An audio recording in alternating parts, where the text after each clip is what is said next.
Egert, tänane mäng oli üles-alla, kord üks ees, siis teine tuleb järgi ja läheb juhtima, et alustasite mängu tegelikult päris hästi, aga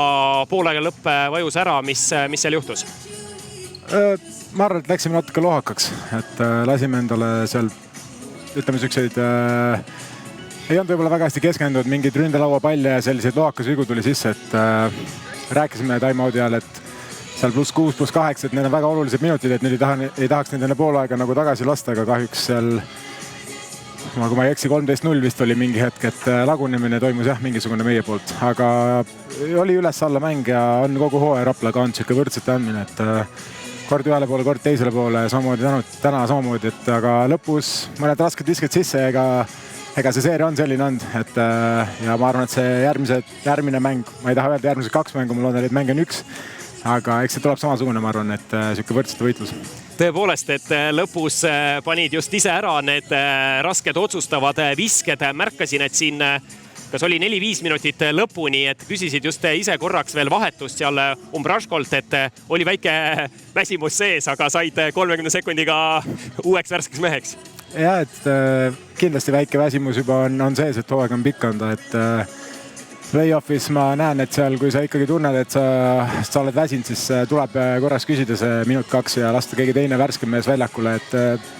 nagu näha, siis tundus õige otsus, et korraks hinge tõmmata ja tagasi minna, et see on, ma arvan, kasulikum kui see, et ma seal poole kõvaga lihtsalt ringi longin.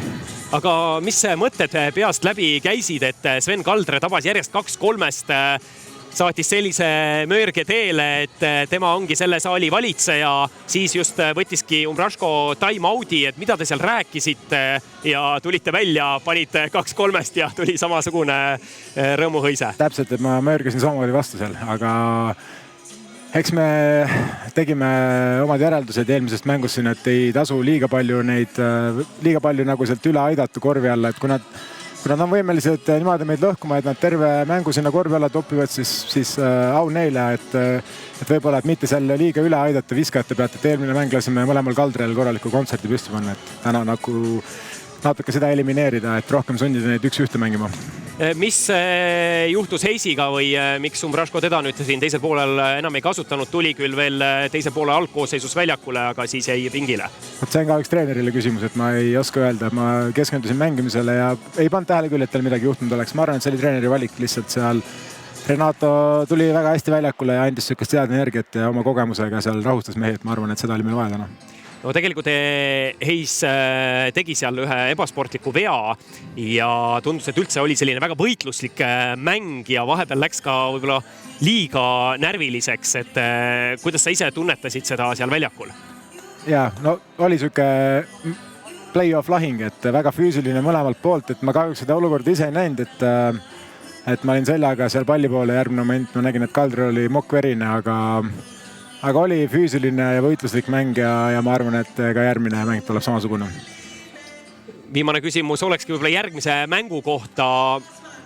Mis on see teie siis plaan, et tegelikult teil eks kogu hooaeg on vähemalt rünnaku osas on võib-olla üks plaan, et ikkagi jookseme ja viskame ja see, kui tuleb välja, siis toob võidu koju ja kui visked ei taba, siis võib-olla mitte nii hästi ei lähe, aga kaitse poolelt et on tegelikult ju Rapla näidanud, et suudab mõnes mõttes sinna alla hästi mängida ja sealt Amino ja Thorson realiseerida. Samas, kui tõmbate kokku, siis eelmises mängus nad teisel poolel ka eemalt väga hästi realiseerisid. Ja, et nad on korvi all, neil on jõudu võib-olla tipa rohkem kui meil, aga ma arvan, et ka pikkadele meestele, et see ei ole lihtne, et sa seal 40 minutit pumbatakse üle korvi alla palli, et see Thorson ja Amino, et kõva koormus neil on. Eks me loodame, et nad ei kesta lõpuni siin, et nad on hästi sealt tõhkunud, aga täna ikkagi, ma arvan, et taktikaliselt järgmiseks mängus midagi ei muuda, et täna see nagu õigustas ennast, et sundida natuke rohkem 1-1 mängima, mitte lasta kogu võistkonnal seda head tuhhi ja energiat sisse saada, kus kõik mehed panevad, et ma arvan, et taktikaliselt mingit muutus ei tule, et muidugi see on jällegi treeneri otsustada, aga ma arvan, et siin seerias lõpuks otsustab ikkagi võita see, kes rohkem on mängus valmis, kes rohkem väljakul võitleb ja natuke õnne peab ka olema. tegelikult ühe küsimuse ikkagi küsiks veel, et jäi hingele see Kluuditise mäng, ütleme eelmine kohtumine ta kuidagi oli, võiks öelda natukene passiivsem rünnakul ja täna alustas ka samamoodi mängu. Aga siis ühel hetkel sai visata tehnilise vabaviske, tabas keskpositsiooni, läks esimene kolmene ja tõmbas ennast kuidagi käima, et kas sellest on ka treeneri poolt või võistkonna sees juttu olnud? Et tal on mingisugune väikene vigastus seal, ma täpselt ei tea, säärelihase mingisugune natuke ära tõmmanud, et võib-olla tal eelmine mäng nagu natuke mõjutas seda mängimist, et oli näha, et ta natuke, ma ei ütleks, et lonkas, aga ei olnud nagu päris võib-olla see teravus jalgades, mis tavaliselt. Aga